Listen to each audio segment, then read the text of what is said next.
As we just reported, Governor J.B. Pritzker is bringing back Illinois' indoor mask mandate.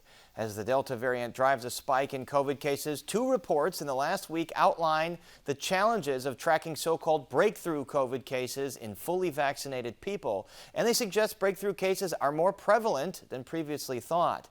Both Politico and ProPublica say the CDC is not, in fact, tracking breakthrough cases, which it had originally intended to do.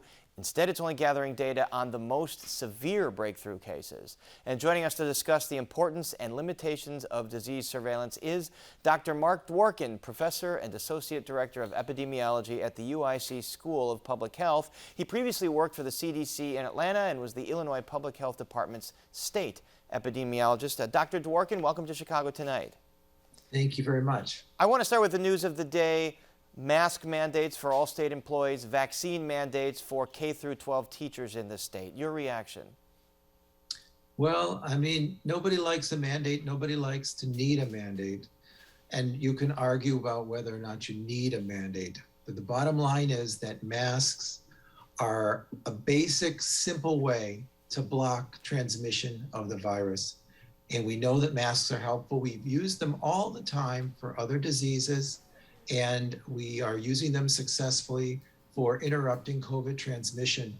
With the rise in cases that's occurring now, it makes sense that we should try to do something at a public health level to interrupt it. And mask mandate is one of the things that needs to be considered and sometimes used. And Illinois is approaching 70% of adults vaccinated. The nation is approaching that too. It had previously thought to be herd immunity level. Is that the case now, or has that changed with the Delta variant? Well, when we talk about so-called herd immunity, we know that projections suggested something like 70% might be good, but we never knew precisely what was going to be needed. It was, educated guesswork. And one thing that's definitely different now is that the predominant circulating, what they call variant of COVID, is different than it was when they were first looking at this. The infectiousness of this germ is much greater now. And so the so-called herd immunity is therefore further pushed higher. We need a higher percent. And we don't know precisely what it is. We just know that it's clearly higher. And speaking of how infectious this disease is, or this variant is, we keep hearing of more and more breakthrough cases. The CDC has held that it's extremely rare, something like 1% or 0.01%, but then these reports in ProPublica and Politico we mentioned indicate that the CDC actually didn't track all breakthrough cases, just the most severe. So why was that the tack that they took? Well, I mean, I wasn't in the room when the decisions were made, but the kind of thinking that would go on would probably have to do with the fact that there's going to be more and more cases of breakthrough as we have more and more people vaccinated, because breakthrough cases are cases in vaccinated people. So the more people are vaccinated, the more total number of breakthroughs you can have. It can still be a small number, but if it's a small number of millions and millions of people, it's still a lot of people. And a lot of people means a lot of work is necessary in order to track the cases, because there's work to be done each time a case is identified.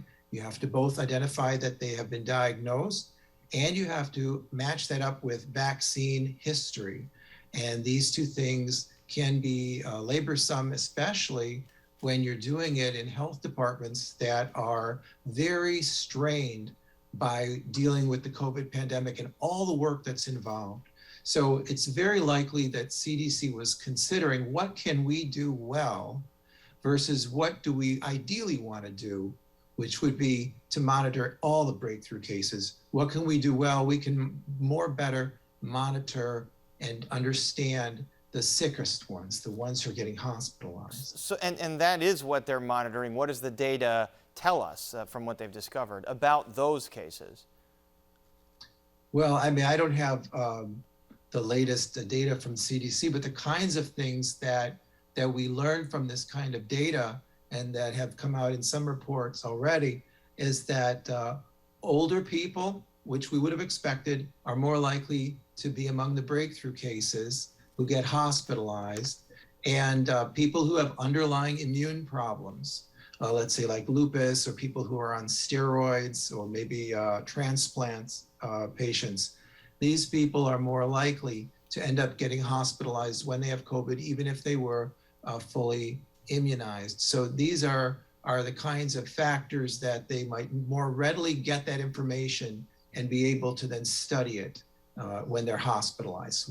We have ready access to the medical record in those situations. Certainly important information to know, especially as we hear now that vaccine efficacy is waning a bit as the months progress from a person's second shot. In general, what sorts of surveillance systems are in place at CDC and local health departments, and do they communicate with each other? Because you mentioned how difficult it would be to take on the task of matching everyone's vaccination status with all the new COVID cases. Right. And it's not that it can't be done, it's that it's a huge amount of work to do it on a giant number of cases nationally. But in terms of like what kind of surveillance systems already exist, there are dozens of diseases that are infectious that are currently what we call reportable. And that basically means that the hospitals and laboratories and healthcare practitioners are supposed to report those specific diseases to the local health department or state health department. And then they voluntarily share this data with CDC without any names, for example, or identifiers. And that is, as you said, is a massive undertaking. Go ahead. Yeah, so I was going to say examples of that would be like salmonellosis, salmonella food poisoning, or botulism. These are examples of day-to-day diseases that are undergoing surveillance. HIV would be another one, mumps, measles, rubella. These are all diseases that are reportable. So in normal times, health departments and epidemiologists have their hands full with these diseases, and now with COVID, we can see how strained they all are. All right. Our thanks to Dr. Mark Dworkin. Thanks so much for joining us. You're welcome.